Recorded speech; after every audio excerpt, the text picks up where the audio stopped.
My story began with a message from my son. You are not invited to dinner. My wife doesn't want to see you. This was especially painful after I had paid for their new house. I simply replied, okay, and canceled all payments, deleting 174 receipts. They started calling me, but I didn't answer. Before we continue, please write in the comments where you are watching this video from and how old you are. Enjoy watching. I straightened the folds on my dark blue dress, even though it was already in order.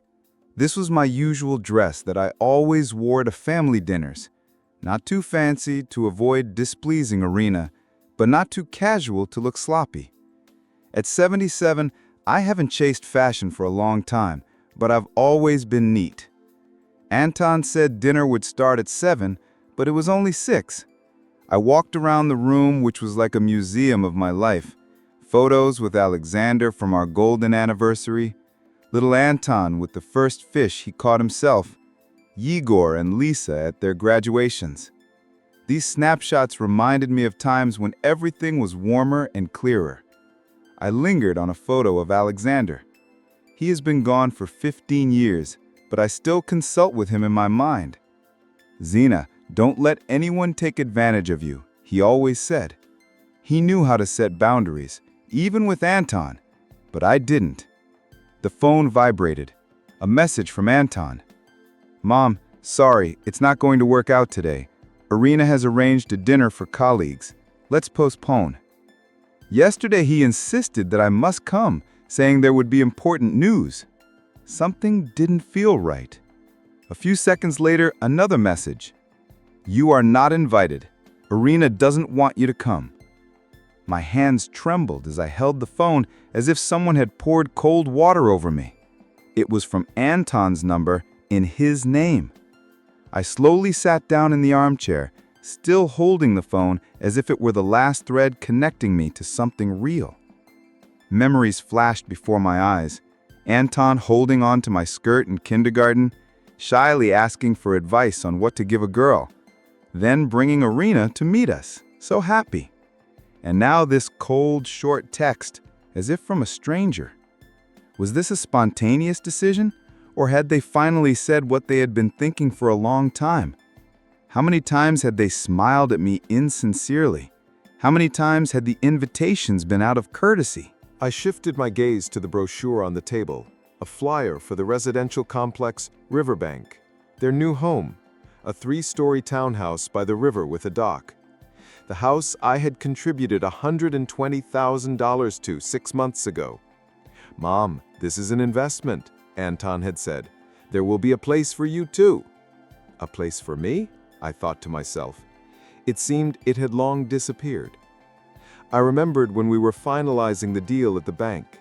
The manager looked at me in surprise. Are you sure, Zinaida Petrovna? It's a large sum. And I was sure. Alexander had left me enough. I wanted to help my son. It was the right thing to do, wasn't it? Then there was the car, safer for the children, a private school for Yegor. He had special needs. The kitchen renovation. Irina deserved it. She worked hard and was tired. Each time I silently wrote the checks, believing I was doing the right thing. And what did I get in return? Holiday calls on schedule, short, obligatory visits. And now this message, short, cold, without apologies. I stood up and went to the bureau, the top drawer. That's where all the papers were. Everything sorted into folders. Bills, receipts, documents. The Anton folder was the thickest. I opened it. A receipt for 1,000,000 rubles for a business he abandoned after 6 months. Payment for Irina's courses. Roof repair for their old house. Car insurance for Yegor. A loan for the kitchen, private dentistry. I couldn't remember how much I had paid in total. All for the sake of the family. And now I was unwanted even at the threshold of the very house I had paid for. The phone vibrated again. My heart sank, but it was Lisa, my granddaughter. Grandma, are you coming today? I miss you. My hand froze over the screen.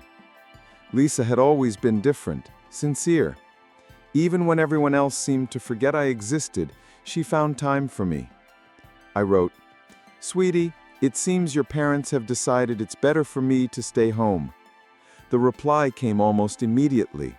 "But Dad himself said you must come." So she didn't know.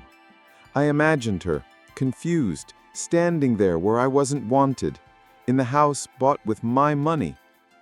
My gaze fell on the folder again. All this time, I really thought that if I was generous enough, I would be respected and loved. But truthfully, I was just renting their attention, and the lease had expired. I took the phone and dialed the bank's number. Nadezhda Bank. Good evening. How can I help you? Good evening. This is Zinaida Petrovna Kovalyova. I need to consult about automatic payments from my account. Of course, we'll need to verify your identity. While the employee asked standard questions, a plan formed in my mind. Calm, cold, clear. Everything is confirmed. What would you like to do? Stop all transfers from the list, everything, without exception, and revoke the power of attorney issued to my son, Anton Kovalyov. There was a pause on the line. All transfers? You have many of them. I know. Stop everything. Today. Okay, we'll temporarily suspend them, but without your signature, we can't fully cancel them. Stop them. While she typed, I looked at Alexander's photo. You were right, Sasha. You can't let anyone take advantage of you, not even your own. Done, Zinaida Petrovna. Our 174 regular transfers and payments have been suspended. 174, I repeated softly. I couldn't have imagined there were so many. After the call to the bank, I sat in the armchair for a long time without moving. My hands trembled slightly, but inside I was calm, as if the burden I had carried for years had suddenly slipped away. I didn't cry. I just sat in silence in my apartment among the photos, old furniture, the scent of vanilla and paper. For the first time in many years, I felt like I had done something for myself. Not for my son, not for my grandson, not for the sake of family peace, but for myself. The phone vibrated again, a message from Anton. Probably Lisa had told him something, but I didn't open it. I wasn't going to explain or justify myself again. I opened a new message and wrote just one line. Now pay for everything yourselves. Good luck. My finger hovered over the send button. To be honest, I didn't want to sound rude, but they were the ones who started this coldness. They decided I was superfluous, even in the house I bought. They chose to be strangers. I just accepted it. I pressed send, then turned off the phone. Evening was beginning outside. Soft light fell on the windowsill. I stood up, went to the wardrobe, took off the dress I had put on for dinner, put on a housecoat, and put the kettle on. The kitchen was cozy, smelling of apples. I took out an old album and flipped through the pages. My wedding with Alexander, Anton in his father's arms, us at the dacha, on a trip, in a cafe. So many years, and all of them in these photos. I looked at myself, young, busy, always doing something for someone. I had always postponed my desires, my dreams, always helping someone. First my husband, then my son, then his family, and myself I left for last. Alexander always said, Zina, don't let people use you, not even your loved ones. Before he died, he made me promise to take care of myself as I always took care of others. I nodded then, but in my heart I thought, who will need me if I don't give myself away? Now I understood. I need myself. I closed the album, returned to the kitchen, made tea, and took out a book I had long wanted to read. Every time I postponed it. Yegor was sick, then Irina needed money for courses, then there were important family events. Now I could read whenever I wanted, live however I wanted, without expectations, without requests, without the endless role of a savior. I woke up in the morning without an alarm, without calls, without a to-do list. I slept well without pills or valerian. I breakfasted simply, but with pleasure, looking out the window. The day was clear. For the first time in a long time, I didn't feel heaviness in my chest. I arrived at the bank 20 minutes before opening. The street was quiet. I stood in front of the door in my coat with a folder in my hands. People passed by. No one knew that this was a special day for me, the day I was taking back my life. When the doors opened, I went in. The girl at the counter smiled politely. "Good morning. How can I help you?" "I need to see Lydia Mihailovna," I said. I have known her for almost 30 years. She handled our affairs with Alexander and was always precise and attentive. A few minutes later, I was sitting in her office. She had hardly changed at all. The same neat hairstyle, glasses with thin frames. "Zinaida Petrovna, good morning. I am aware of your call. All transfers have been suspended. Has something happened?" I looked her in the eyes. "I want to cancel everything, permanently, and revoke Anton's access to my accounts." Lydia Mihailovna took off her glasses and began wiping them with a handkerchief. She always did this when thinking about something important. "We have known each other for a long time. Are you sure? This is a radical step." "I am sure," I said calmly. She nodded, sat down at the computer, and began typing. "Okay, I will prepare the documents. It will take a little time. You really have a lot of automatic payments."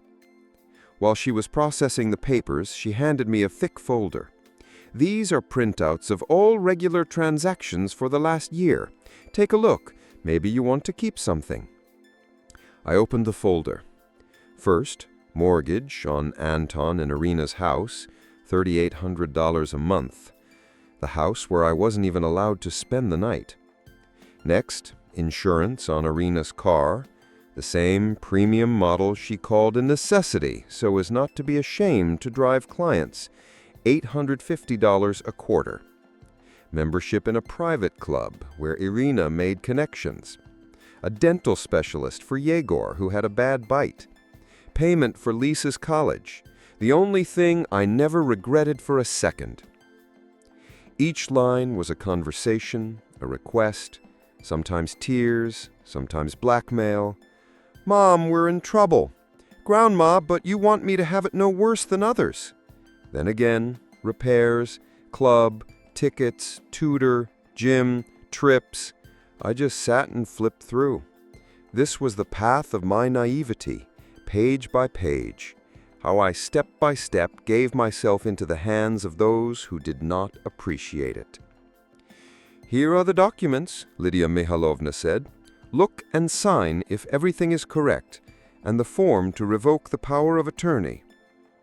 I signed without hesitation, without trembling. "If you need any help or consultation, call." She looked at me. "You look different today." I smiled, genuinely for the first time in a long time. "I'm doing well, Lida. Finally, I'm doing well." After the bank, I went straight to the lawyer. Oleg Kuznetsov, our old family lawyer. He handled Alexander's affairs even in his lifetime. His gray beard had become thicker, his glasses thicker, but his voice remained the same, calm, thoughtful, respectful. "Oh, Zinaida Petrovna, what a meeting," he smiled, getting up from behind the desk. "What brings you here?" "I want to change my will," I said simply, "and set up a lifetime trust so that my assets cannot be touched without my knowledge."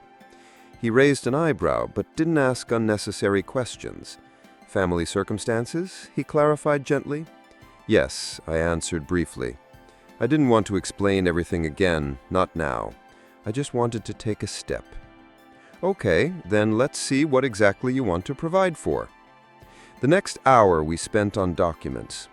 Oleg explained what an irrevocable trust was, how rights were transferred, how to minimize risks. I listened and asked questions. Surprisingly, I had no anxiety or doubts, only clarity, only the desire to protect myself, not anyone else. When we finished, I looked at my phone.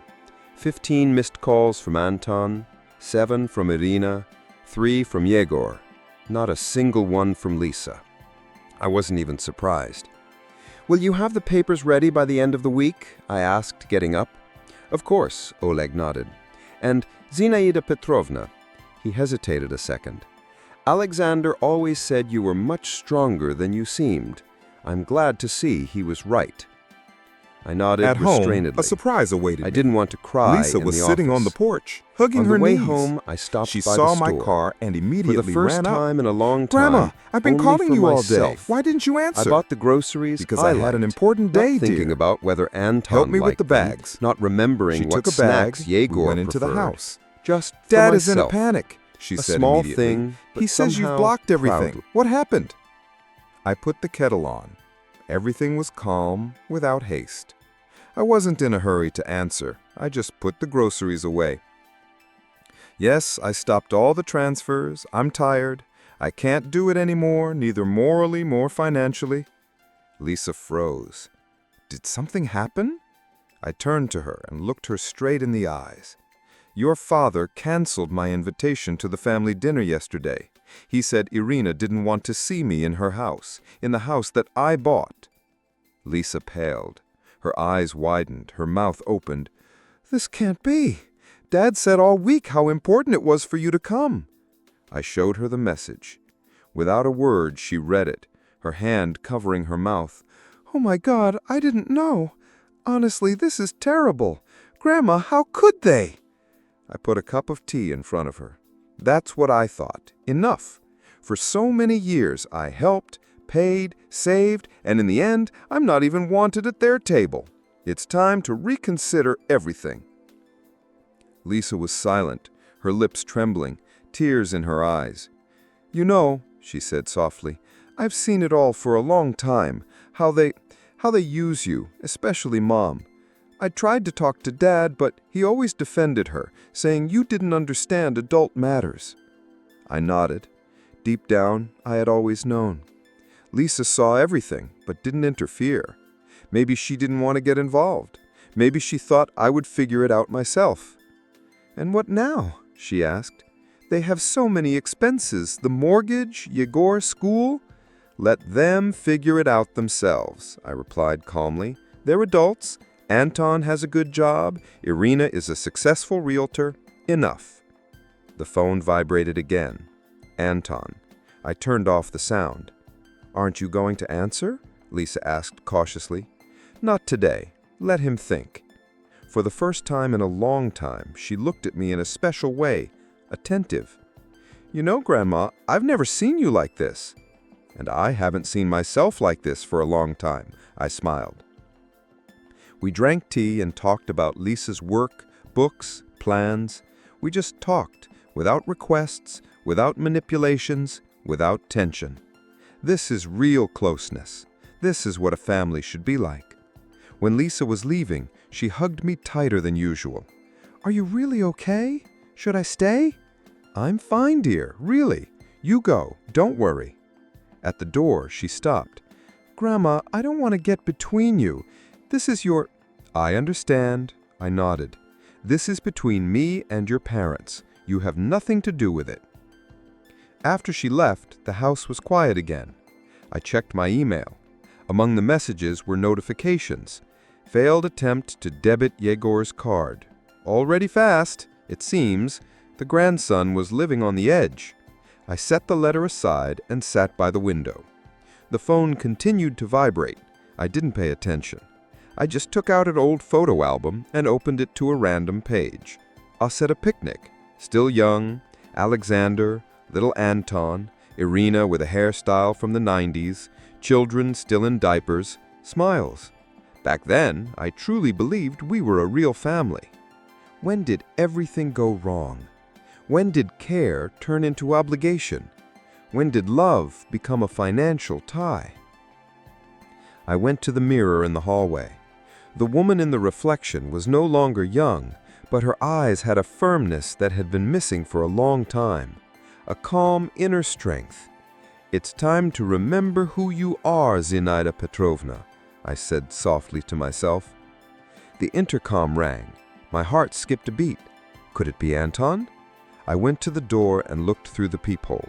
No, it was Galina Sergeyevna, my old friend, with a basket in her hands, homemade jam and cookies. I opened the door and she hugged me tightly without saying a word.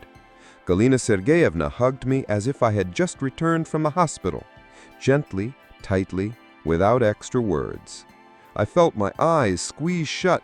I didn't cry, The but morning my began chest tightened. unexpectedly. How I had The missed doorbell this rang. simple human I wasn't warmth expecting without anyone. conditions. And on the porch, Irina, I called, you didn't as answer, always, so I impeccably decided to come dressed myself. with a box I of was cakes worried. from an expensive Turned bakery. off your phone, a little She family stood as if emergency. nothing had happened. She put the basket Good on morning, the table. Zinaida Homemade Petrovna. cookies, May I a come jar in? of jam, fresh Silently bread. stepped aside. Mariska again. Irina She entered like a squinted, mistress, as she always looked called around, Irina. Put I the box nodded. on the table. Not just her. We need to talk. Everything. She sat together. down, folded her Anton, hands on her knees, all of them. her voice soft, We sat down. adult, as I if told her explaining about the something message, to a person the with canceled disabilities. dinner, about how What I was no happened longer is a transferring them misunderstanding. any money. Anton Galina shouldn't have listened sent that silently, message. only We were pursing her nervous. lips and humming I was in the planning right an places. important dinner. When I there were finished, clients. she took I my needed hand. everything to be Thank perfect, God. and I could I ruin sighed. everything. I've been watching Calmly, this for so I many clarified. years, wanted No, to say, you "Zina, misunderstood," wake up, she but I faltered. knew you wouldn't listen. It's just that sometimes I wasn't you, offended. well, you're not She was quite right. up to date with I modern didn't want etiquette. to see it myself, I said You're softly. joking. They I used joked you, awkwardly. especially that She beloved nodded, daughter-in-law of feigning yours. sympathy. She never respected And this, you. in your opinion, and I kept is a reason paying, not to kept let your forgiving for the husband's sake of mother family into the peace. house she We paid sat for. for a long time over Her tea, face twitched talking here. like two The women mask who had almost understood slipped, each other for a but long she quickly time. pulled herself Not together. as a mother and grandmother, Let's just not as women escalate. tired of We're all being having convenient. a hard time. We're in In the crisis. evening, The Galina mortgage, left, promising Igor, to come again work. in a few days. Anton is on the I edge. was alone. I'm tired. The phone We're rang all again. tired. On the screen. And what about me? Anton. I asked. I didn't answer. She faltered A minute again. later, a message How from are Irina. you, Zinaida Petrovna? Zinaida Petrovna, Again in that we need tone, to talk patient, urgently. cold. Things have gone too far. I'm no longer you don't transferring understand you the money. consequences. Not for the house, The smirk not for the escaped on car, its own. not for Yegor's When it comes sports to money, club, not everyone a ruble. expresses concern. She froze No for one a few wants to seconds, understand as what if it's she like didn't to be believe it. unwanted in the You family can't. you've We're supported family. for decades. Family I didn't reply is to care, calls or respect, messages. attention. I just turned I off the haven't seen sound. this from you for a long time. I'm just an account, just a card. I'm a function to you, not a person. You'll regret it, Irina blurted out. When you're alone, when you're sick, who will help you? I calmly stood up. I'll manage, as I always have, before you, before your convenience. She also stood up. She left the cakes, probably still believing in her head that this could restore trust. This is not the end, she threw at the door. We're still family. No, I said. You're just relatives, and family is something else. When the door closed behind her, I didn't feel triumph, only quiet relief, as if the last attempt to manipulate me had failed. I made tea, put my favorite buns on the table, not the ones I bought for Yegor, but the ones I liked. It smelled of cinnamon. It was quiet. I was finally living by my own rules. The next morning, Oleg Kuznetsov, the lawyer, arrived. As always, punctual. In his hands, a folder with documents. Calmly, thoroughly, without fuss, he laid everything out on the kitchen table. Everything is ready, Zinaida Petrovna. Here is the new will and the lifetime trust agreement. I nodded without looking and signed each page, clearly, without trembling. The main part of the estate is transferred to an irrevocable trust where you are the sole beneficiary during your lifetime. After your death, 40% goes to your granddaughter Lisa, 10% to charity, and the rest according to your instructions. Anton and Yegor receive the minimum share required by law. Irina is completely excluded. I nodded again. Everything is correct. If there are conflicts with the family, call, he said, carefully gathering the papers. But honestly, you've done everything correctly. It will be difficult to argue. Thank you, Oleg, for everything. He lingered and looked at me attentively. You know, in 30 years of work, I rarely see people who decide to take such a step. Most drag it out until the very end. And you